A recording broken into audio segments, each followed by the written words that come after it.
YT, I'm Anna Kasparian. John Iadarola and Ben Mankiewicz are here with me, and I'm super excited for this panel. Ben, I always say, especially when you come in after a while, that you need to come in more often, but you've been busy. I have been, but it's good to be here. It's good to be back. I think it's been, other than old school, which doesn't count. It's been feels like a couple of months. Old school counts, especially for me. I never miss an episode when you and Cenk are hosting. Actually, I never miss old school, period. But the real old school crew is what draws me in. Apparently there was an episode with Michael and Brett and Mark Thompson that people loved, and that upset me.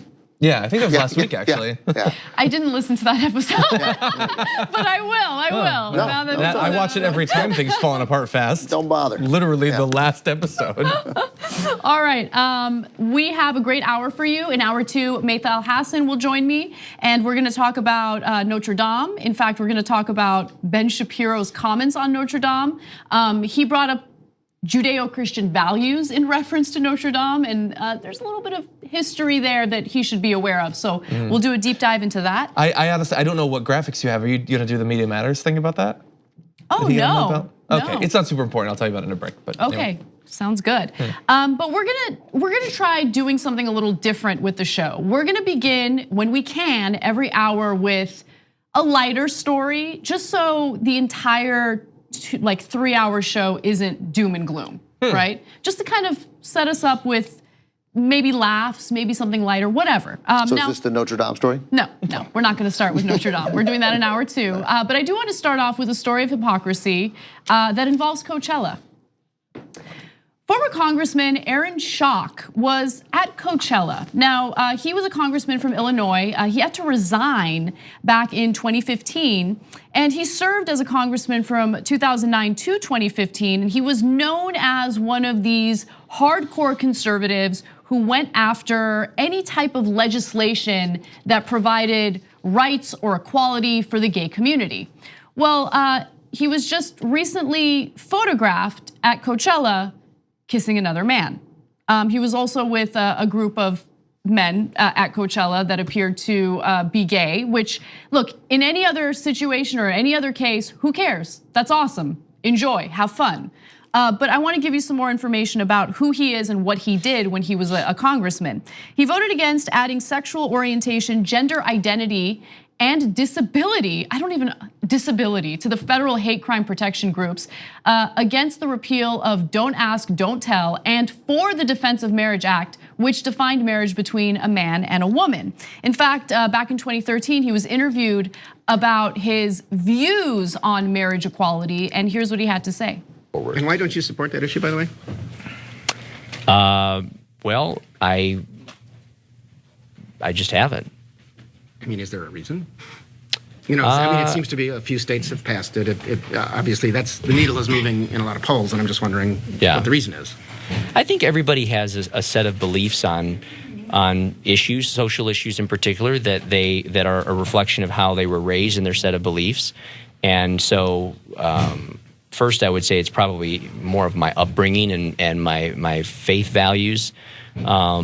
But I also think that, and it's so that's number one. Number 2, I think we're all a reflection of who we represent. And then third, I think why you're seeing some of these changes in laws is because people's views in society have changed. So, but I just haven't given it. So gay activists are upset at the fact that he's out there having a good time, enjoying his freedom and enjoying the rights that others had fought for while he was working against them so aggressively. And so I didn't know this, but he was actually outed back in 2014. But these pictures just emerged because Coachella just happened. Yeah. I actually hadn't remembered that either. So Aaron Schock has been funny throughout his time in Congress, except for the virulent hatred, which weakens us as a people and as a country and a society, and for which he is enormously culpable.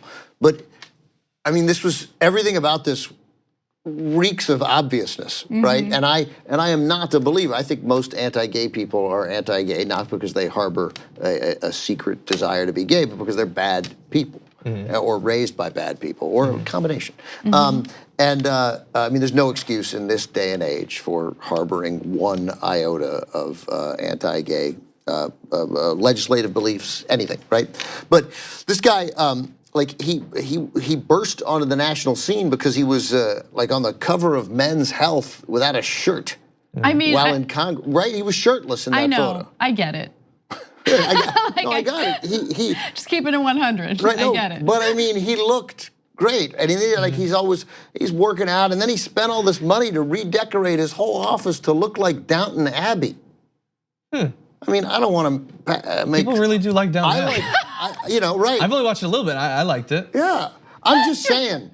Like, and then so I mean, it's great. And only thing that would make this great now that he's seen in Coachella kissing another guy after his again after this sort of virulent hatred that he inspires, for which he should have to answer to, is if he just said, "Yeah, I'm sorry. I was so closeted, life was so hard, and I was an ass, and I apologize." I think that's really the issue here, because the hypocrisy exists, and there's still a side of me that doesn't want to be too harsh or too judgmental, because I haven't gone through that. I don't know what it's like to grow up in a situation where you're afraid to tell people who you are because you might be met with acts of violence, or you might be met with your parents disowning you. I know that must be incredibly difficult. But right now is a great time for him to come forward and say, you know what, I messed up. And the reason why I did this, or the reason why I felt I needed to do this, was because I was a product of my environment. Whatever his reasoning is, I don't care what his reasoning is, as long as he just takes ownership. The truth is probably good enough here, right? You know, grew up this way, sort of thought I had to be this way, and I'm ashamed of it, ashamed of my behavior as an anti-gay activist, essentially, not ashamed of being gay. And then move on, man. Yeah, I think his reasoning is probably he wanted to be a Republican congressman. Yeah, right. And there was no way then, there's probably no way now that he could do that and be openly gay. He had to resign. A couple of places you could pull it off. Maybe. But I mean, even like just today, Buttigieg had hecklers yelling anti-gay stuff at him. Right, It was Randall Terry, right? I think. You might From be right, Operation yes. Rescue, Yeah, so. And that's actually a good point to bring up, John, because while it is true that overall, I think America and society has progressed in being more tolerant and accepting of the gay community, the reality is there's still multiple states that do not offer protections against discrimination for the LGBT community. There's still a ton of people who spew their hatred for the LGBT community. And we talk about the LGBT community as if it's like monolithic. No, I mean, each letter is treated differently, right? So transgender people in America right now have no rights, period. I mean, we can't even allow them to use the bathroom that they identify with. That's right, yeah. So and after the Buttigieg story yesterday, I mean, there was a piece that Politico or The Hill ran about how Pete Buttigieg's version of Christianity is BS, and he's and it was under the sort of, it was cloaked in the idea of, and so is the rights, but it wasn't. It was a defense of Christianity from the right and an attack on it from the left. And Brit Hume, former Fox News host, former ABC anchor, he was like, oh, great point. There's nothing great about that point. It was, and then I read the comments from Brit's post, and the number of comments that went in the, well, he's going to hell and he chose this evil lifestyle. So yes, to your point, it is very much still out there. Yeah. And by the way, it's just worth mentioning that he didn't get in trouble for designing his office to look like Downton Abbey. That's kind of cool, right? He got in trouble for spending like $100,000 of taxpayer money. Yes. Yeah. Okay, yeah, that's pretty crazy. Yeah, and I guess he was outed earlier. This still makes me uncomfortable. As bad as of a guy as he is, I still don't like this. No, I get what you're saying. And every time we consider doing a story like this, I ask myself, is this okay? Because outing someone is very serious, and if it's a private person who's done nothing wrong and has been a supporter of gay rights, there's no reason to do it. But when it's someone in a position of power who has a negative impact on the community, I think it is important to bring it up. Yeah, I would say one, he's not in that position of power anymore, and second of all, I don't think it's up to me to decide when it's okay or not. I largely agree with John. This story got out, so it's and also to some extent. I mean, he's in a public place. He's at Coachella. There's 100,000 people there, literally. No, it's almost like he's and I hope this is true. That he's like, look, I'm not going to make an announcement. I'm just going to live my wait life. Till I get caught, essentially, living my life, and then. But it all depends on how he handles it. Now he can handle it now, and to some extent, there's, hero was a little too strong, but he could certainly turn himself into that. He's a young guy, and has done a lot of bad things in his life. He could turn it around if he chooses to, and be very happy. Well, unfortunately, we live in the kind of situation where that's the light story of the day. Now we're gonna get to the difficult stories. Yemen. There was a bipartisan effort in Congress, a resolution that both Democrats and Republicans supported that would essentially get rid of US involvement in the issue, in the conflict in Yemen. Now, currently, the Saudi-led coalition has allied with the United States in that conflict, and it's led to a disastrous outcome. Famine, as many as 100 civilians are dying every single day in Yemen. People are going hungry, and so little children, yes, and so both Democrats and Republicans in Congress realized, no, we should not be involved in this, and so they did pass a resolution. Now, the update to this story is that Donald Trump has vetoed that resolution. The veto strikes down a resolution that invoked the War Powers Act to distance the United States from a 4-year conflict that has killed thousands of civilians and resulted in a widespread famine. As many as 10 million people are on the brink of famine, and as many as 100 civilian casualties. There are as many as 100 civilian casualties each week. Yeah. So Trump says, no, we're gonna continue being involved. The reasoning he gives is ridiculous. He says, quote, the resolution is an unnecessary, dangerous attempt to weaken my constitutional authorities, as if he cares about the Constitution, endangering the lives of American citizens and brave service members, both today and in the future. So the part of that I'm focusing on in regard to how ridiculous it is the second part, especially endangering the lives of American citizens and brave service members. How? Well, I mean, if those people are brought back to the US, God only knows what might happen to them. There's a terrible American diet. It could start to take its toll. It's funny. I have my bigger issues with the first part because he manages to turn a humanitarian crisis in Yemen with millions on the brink of starvation, on the brink of a famine, and he's like, my powers. And he means powers. You weaken my power, right? Right. My constitutional authority. It's not about you, right? And you didn't even start this, right? This is leftover from the Obama administration. I did an interview before the movie, the last year. I hope I have the final year. The Obama foreign policy team, which was Ben Rhodes, Samantha Power, John Kerry, mostly Samantha Power and Ben Rhodes, and Greg Barker directed it. And it's good because he had great access, including a couple interviews with Obama, but mostly a look at the sort of foreign policy during the final year when they know they're leaving office. And then this Q&A I did with them afterwards, and I said, look, well, obviously a lot of the talk was about the election. They all thought Hillary was going to win, and they would be there would be a through line in foreign policy when they handed things off to Hillary. What was the biggest foreign policy mistake you guys made, biggest regret? And Samantha Power was like, Yemen. Like we goofed it, we then left this mess for incompetent people to handle, but it was ours and we didn't solve it. Yeah, and Donald Trump is a warmonger. He said during the campaign he's the most militaristic person in the world, and that has been borne out. Of course, he doesn't care if he's the most militaristic person you've ever met. So that's how he would put it, actually. But actually, and so we're gonna. I mean, he had as always conflicting messages because on one hand and this certainly resonated with his base, it even resonated with Democratic voters, where he would argue that we shouldn't be involved in all these wars, right? There was no reason for us to invade Iraq. There's no reason for us to still be in Afghanistan. He presented himself as an anti-war president, or an anti-war candidate, I should say. many times. Yeah, but it's. Like obviously we know that's a lie. I know, but I'm saying like he would say something super vague, like we shouldn't be involved there. Then he would say we should go and bomb their families. So like you can't take the overarching vague message. If he's specifically saying I would loosen the rules of engagement, I would do this, I would do that, well then take him at his word. I was not surprised when like very soon after his inauguration, he dropped the mother of all bombs, I believe in Afghanistan, like to send a message. No, that was in Syria, wasn't it?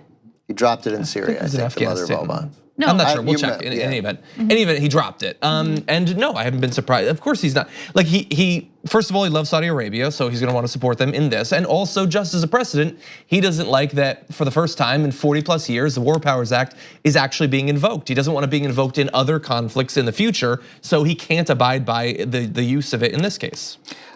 Look, man, yes, you're right. He did give indications that he was going to sort of scale back America's far-reaching involvement militaristically around the globe. But out of the other mouth, he would give plenty of indications he knew more than the generals, and he's going to wipe. I mean, I don't know. I know we all recognized it, but he's a con man, right? That's what he's always been. He's a fraud. So.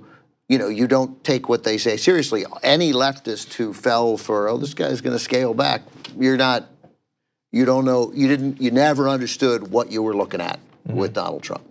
So for those who might wonder how we're involved in Yemen, right now the US government is providing, the US military, I should say, is providing logistical support for the Saudi-led coalition. Previously, we were assisting the Saudis with fuel. We are no longer doing that, but we are still very much involved with the logistical support. And so again, there was a bipartisan effort to scale that back and no longer be involved in the conflict. And logistical support means helping them come up with targets, I think. Yeah. So, and by the way, Ann and I were right. It was Afghanistan. John was mistaken. It was not Syria. No, I said it was Syria. I know, he's joking. Oh, okay. He's being Ben. And also, I would say more fundamentally, we're allowing them to have a functioning military, especially a functioning Air Force. Yeah. I had a reporter from The Intercept, Alex Emmons, on my show today to talk about a new report that came out of France about the war effort, and they broke down exactly. Like they made clear the lie. You should watch the interview. Back a couple of months ago, after Jamal Khashoggi was murdered by the Saudi regime, Trump was saying, no, we can't stop selling them weapons, and it doesn't matter anyway. They'll just get them from someone else. But the thing is, they use our weapon systems. They use our vehicles. Those parts are not interchangeable. The weapons are interchangeable. You can't just throw a Russian missile into an F-16, or let alone the other planes that we've sent to them. We have leverage over them because their military, especially their Air Force, is dependent on us to continue to function, not only for day-to-day targeting, but also for training and for spare parts when the vehicles get damaged. And we chose not to use that. We chose to continue along with this. And although it seems extremely unlikely that that the veto will be overridden in the House or in the Senate especially, because I think there were 16 Republicans in the House, 7 Republicans in the Senate, it's not enough. I still think that Bernie Sanders and I believe it was Chris Murphy, Ro Khanna, and a few others get tons of credit for not just talking the talk on being anti-war, but actually working week after week and month after month to try to end our involvement in one of these conflicts. Just to and I think I think all those people deserve a tremendous amount of credit, but nobody more than Ro Khanna, who does it in sort of. Ro Khanna was attempting to meet with Trump to try to persuade him, to avoid vetoing the resolution. It's unclear whether or not he got that meeting. I'm gonna guess no, but I do wanna just quickly read some of the statements coming from these members of Congress. First with Senator Bernie Sanders, this is graphic 10. He says via Twitter, the people of Yemen desperately need humanitarian help, not more bombs. I'm disappointed but not surprised that Trump has rejected the bipartisan resolution to end US involvement in the horrific war in Yemen. And as Ben mentioned, Ro Khanna was a very important part of this resolution. He says, quote, this is very sad and a missed opportunity by the president to stand up for the Constitution. He ignored the views of his allies like Rand Paul, Mark Meadows, and Matt Gaetz, all of whom voted against endless war and these interventions. He also continues to say the most urgent task now is for the United States to call on the Saudis to lift the blockade in Yemen so 14 million civilians don't face famine. Yeah. So, and this is the second time that Trump has used his veto power. The first time, of course, was when he he vetoed attempts to stop, he used the veto so he could declare the national emergency at the border. At the border, yeah, right. Yeah. And we don't need to remind you that we're still in a national emergency. It's a national emergency, so you feel it every day, right? It's amazing. So we're gonna take a break. Use the hashtag TYT Live to tweet to us, and we will read some of your comments when we return. We hope you're enjoying this free clip from the Young Turks. If you want to get the whole show and more exclusive content while supporting independent media, become a member at tyt.com/join today. In the meantime, enjoy this free segment.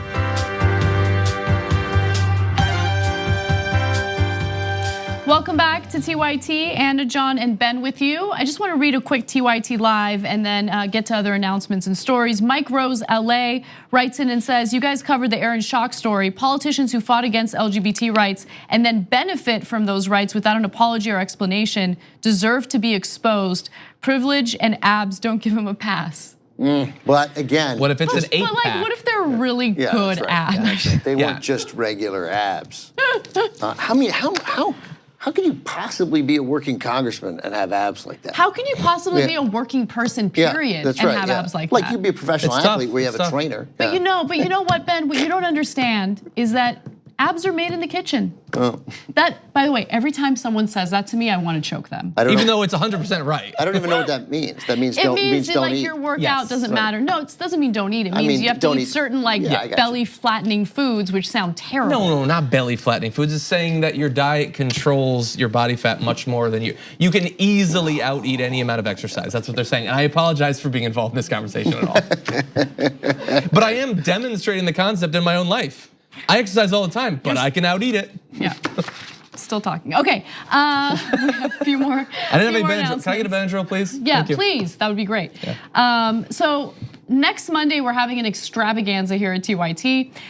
We're having 2 different specials, and they're gonna happen simultaneously. So first, there is the Earth Day special that will be hosted by John Iadarola and Cenk Uygur. And you've already pre-taped a few interviews for the special. Yeah. We've talked to some environmental activists, so Bill McKibben, the head of 350.org. We talked with a climate scientist, an author, and professor earlier today, and we're gonna have a lot of people live Skyping into the show too. That's awesome. Now, at the same time, CNN has decided to do like 28 town halls, and that special coverage will also be happening, and I'll be part of that coverage. I also want to just quickly remind you guys that Game of Thrones is back, just in case you hadn't heard, and TYT is doing TYT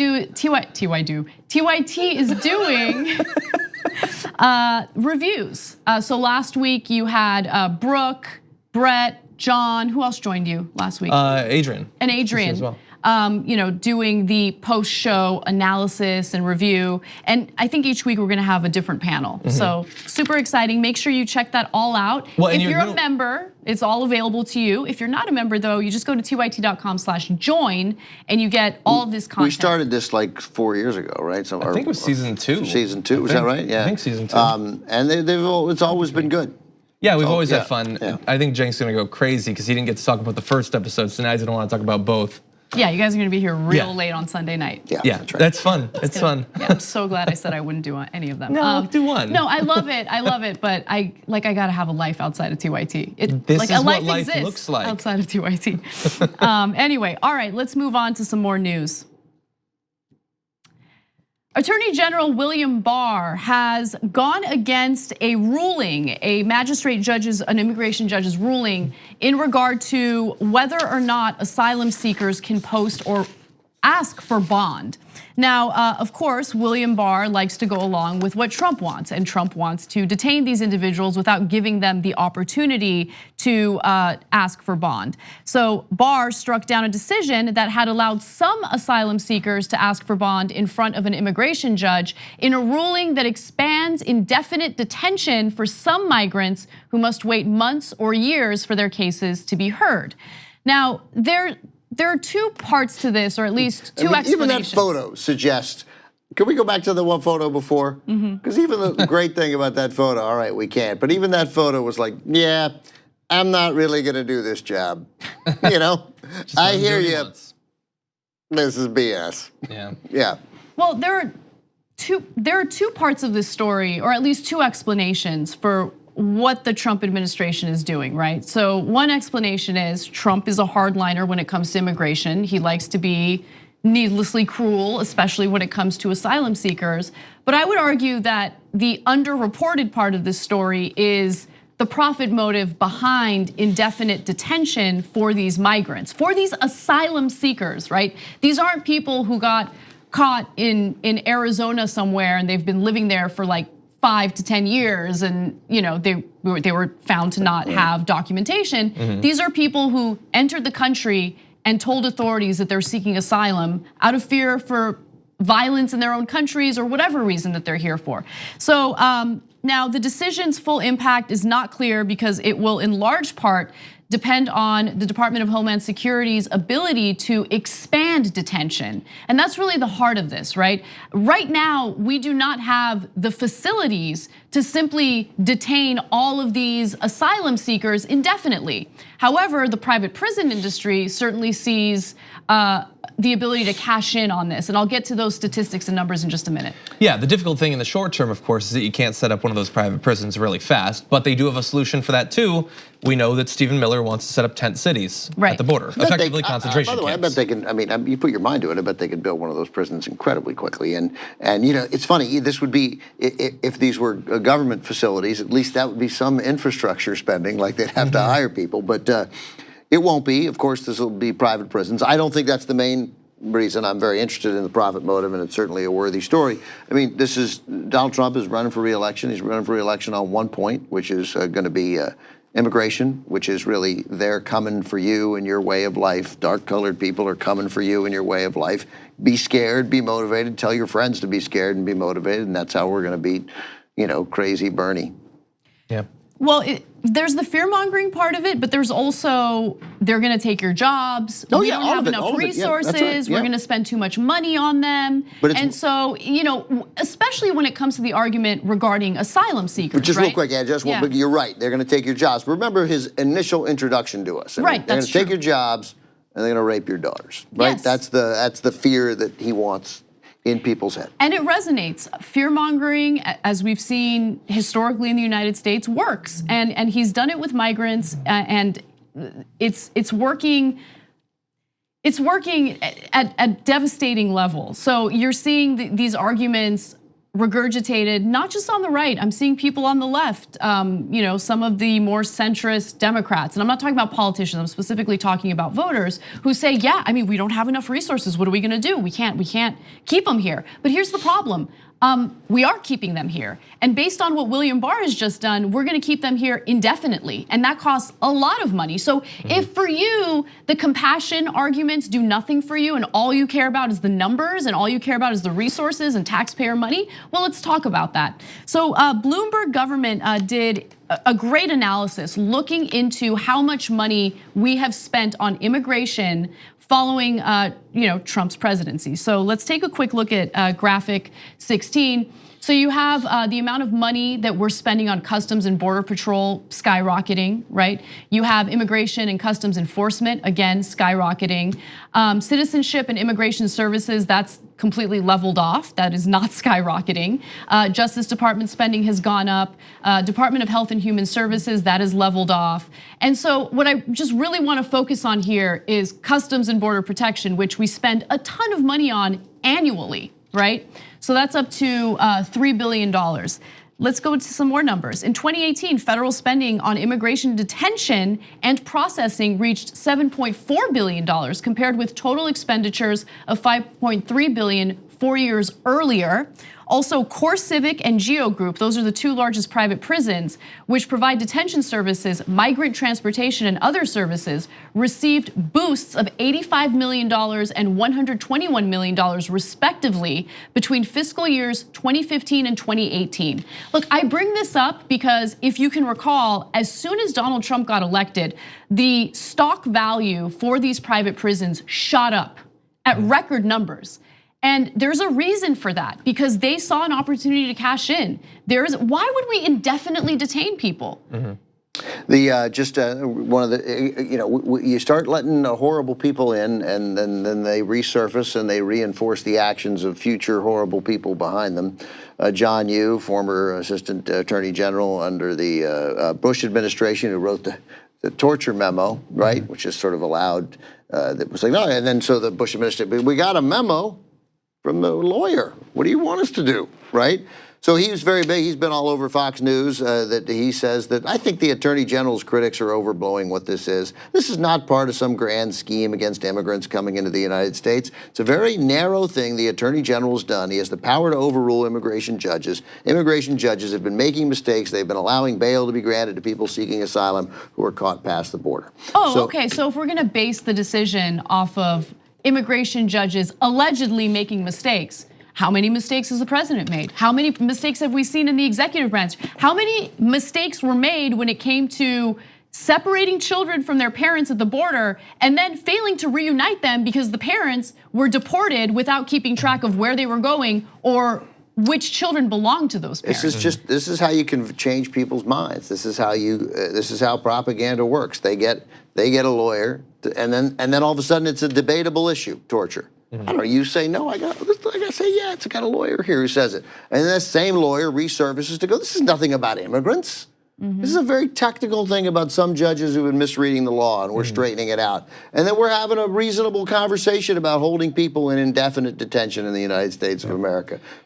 And it works. That's why it keeps happening again. That's the usefulness of Fox News and the usefulness of guys like John Yoo, who again have undermined the country from the moment they stepped into public life.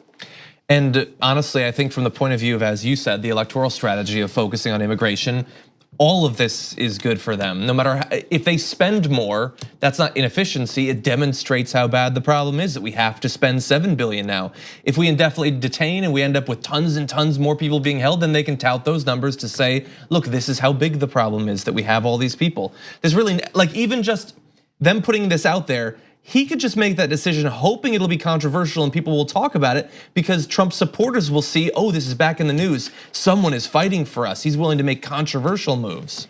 But and you're right. That is the way that a lot of people think. And it's unfortunate because while we're gonna spend increased funding on indefinite detentions of asylum seekers, at the same time, you have crumbling infrastructure in the middle of the country where Trump claimed he was gonna focus taxpayer money on, right? Well, he didn't say taxpayer money. I mean, there was some worry that he was gonna privatize those efforts. But still, I mean, that's just one of the issues. I mean, there are parts of the United States that do not have access to clean drinking water. Flint, Michigan still doesn't have access to safe, clean drinking water. But we're okay with spending more and more money on detaining undocumented immigrants, detaining asylum seekers, detaining people when they're desperate at the border. And the other effect that this strategy has goes to something you said about some on the left. Because they take such a hard line, crazy position, and they take it so aggressively, and they're buttressed by a propaganda network backing it up, it makes it very hard.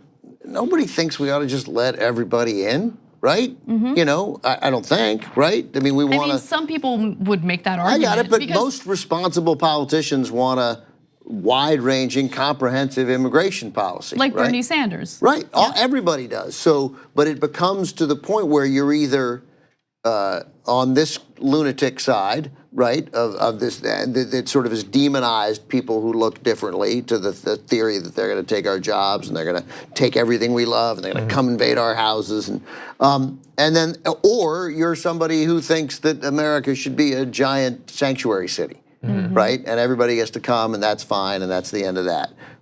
And that has the effect of drowning out any thought. He has had the effect of drowning out all the things that kind of even happened during the Bush administration and into the Obama administration, which was actual conversations about immigration reform. Was the one issue that George Bush seemed to have his heart in the right place on, or not one, but one of few. And all that's gone, because when he eats up all this space with this talk, there is really no other room except to be opposed to him. And then he characterizes that opposition as crazy. And by the way, I didn't randomly bring up Bernie Sanders. The reason why I brought him up is because I believe it was last week. He got a lot of heat because someone asked him a question and they framed it as if he was a supporter of open borders or an activist for open borders, which he is not.